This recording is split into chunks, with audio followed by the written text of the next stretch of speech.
should you have multiple lenses that have the same focal length? Let's talk about this now. Hi there and welcome to my channel, Tudor Matescu here. In this video, I want to address a question that I was often asking myself and I've recently received this question. It's okay to have multiple lenses that have the same focal length, or it's just gear acquisition syndrome? So I want to share with you my opinion about having multiple lenses that cover the same focal length. So having multiple lenses that cover the 27mm focal length in Fujifilm, so a 40mm equivalent field of view. Having multiple lenses that cover the 35mm focal length, so a 50mm field of view in the Fujifilm system. Is this gear acquisition syndrome or it's a real need? So if you're in content like this, please subscribe now to my channel and let's get to the subject. So oftentimes I'm receiving the comment, this is gear acquisition syndrome. You have too many lenses, too many cameras. But I'm tending to discover that it's not true. It's a real need. It's a real need because different camera bodies and different lenses have special characteristics to it. So they are fulfilling different photographical needs. And if you have the experience to discover those particularities and those characteristics of a lens or of a camera body, then you'll start to want multiple lenses and multiple camera bodies. And oftentimes people are calling this gear acquisition syndrome. But my point of view is totally different. I feel that no, it's not gear acquisition syndrome. It is real need because let's take this example. Let's take the 35mm f1.4 Fujifilm lens versus the 35mm f2 Fujifilm lens. So in this case, we have two lenses, the 35mm f2 lens and the 35mm f1.4 lens. The 35mm f2 lens, it's a weather sealed lens with nice aperture clicks and with great AF, and it's very small, very light, very well built. The 35mm f1.4 lens, it's small, it has an f1.4 aperture, and this is a big difference. It has a total different rendering and the aperturing is not as nice as the 35mm f2, but it's pretty okay. One lens acquires dust, this is the case of the 35mm f1.4, and the other lens doesn't acquire dust, probably because it's also weather sealed. The focusing mechanism of the 35mm f1.4, it's an old mechanism and it's extending the barrel of the lens and it's retracting the barrel of the lens. So this means it will acquire dust in time. So if you use just this lens, you'll have problems with the AF. It's not always accurate, especially on older Fujifilm bodies, and you'll have problems with the lens because it will acquire dust. One is more expensive and one has a lesser price. So if you want to protect the more expensive lens that has a special rendering, and if you want to shoot in rainy days, in snowy days, then the 35mm f2, it's a better choice with a weather sealed body like X Pro 3 X-T5. Next, if you want to do portraits, of course the 35mm f2, it's great for portraits, but the 35mm f1.4, it's even better for portraits. So it really depends on case to case.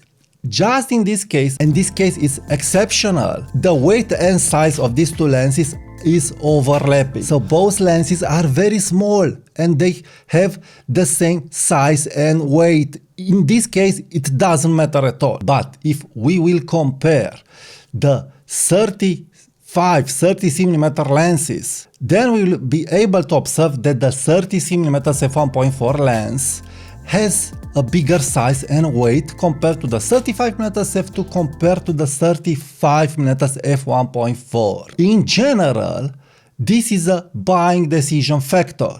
From time to time you want to go small and light, and from time to time you want to go with a bigger size for better image quality.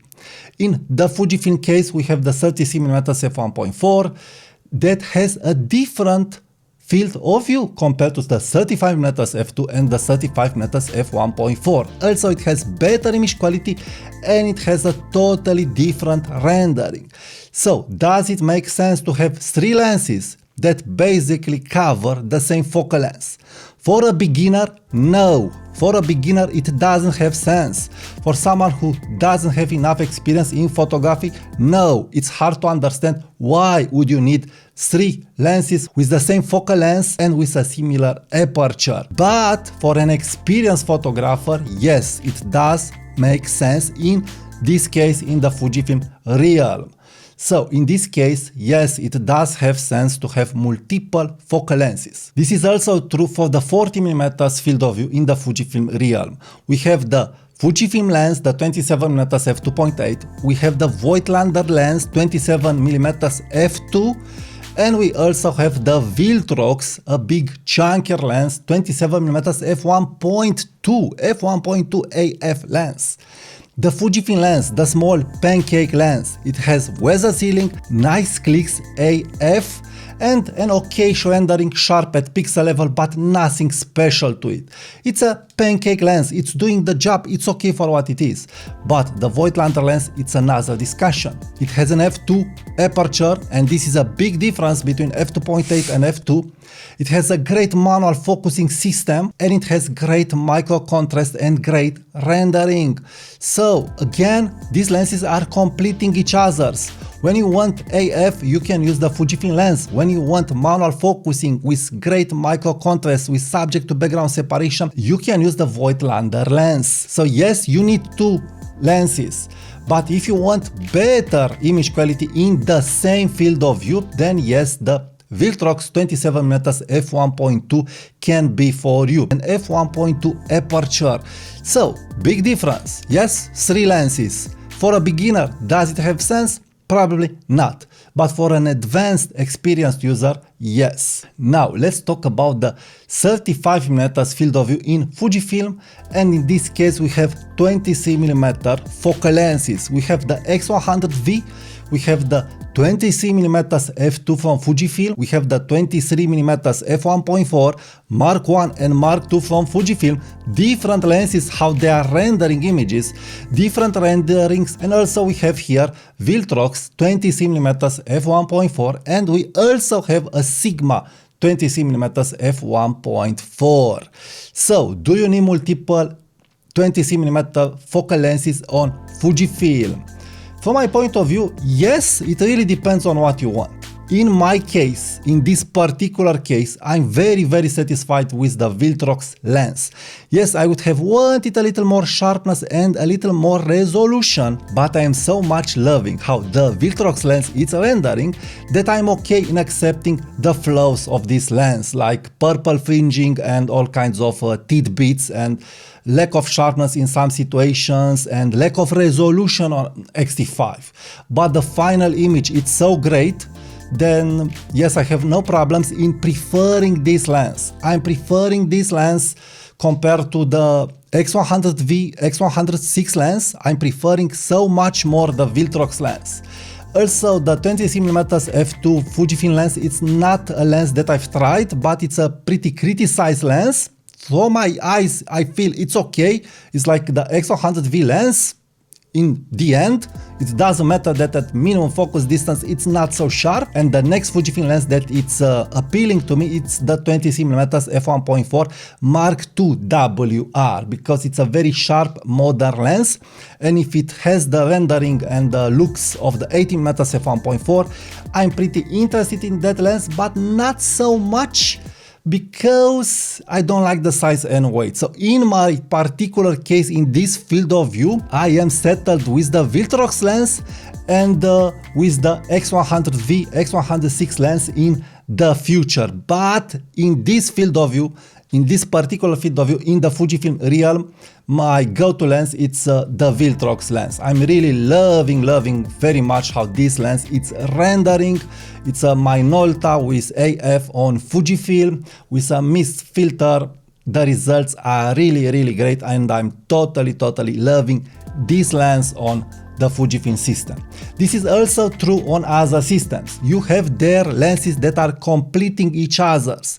So it's not about gear acquisition syndrome, it's about how experienced you are. As you get more experience, and as you get better at photography and seeing things and understanding renderings, apertures and all kinds of needs, you'll discover that you want to buy another lens that will complement your other lens. And this is okay because it's normal, but for a beginner this is hard to explain. So if you are a beginner, just settle with one lens, get more experience in photography. For this, subscribe to my newsletter. But if you are an advanced user and if you want more lenses, go for it, because it's not gear acquisition syndrome. This is how these pieces of gear are made. They are completing each other's. It's nothing wrong to have multiple lenses and multiple camera bodies. So if you are liking content like this, please subscribe now to my channel. Give it a like, check my next videos and use my affiliate links if you want to buy something from Amazon. Thank you and I'll talk to you soon. Bye bye.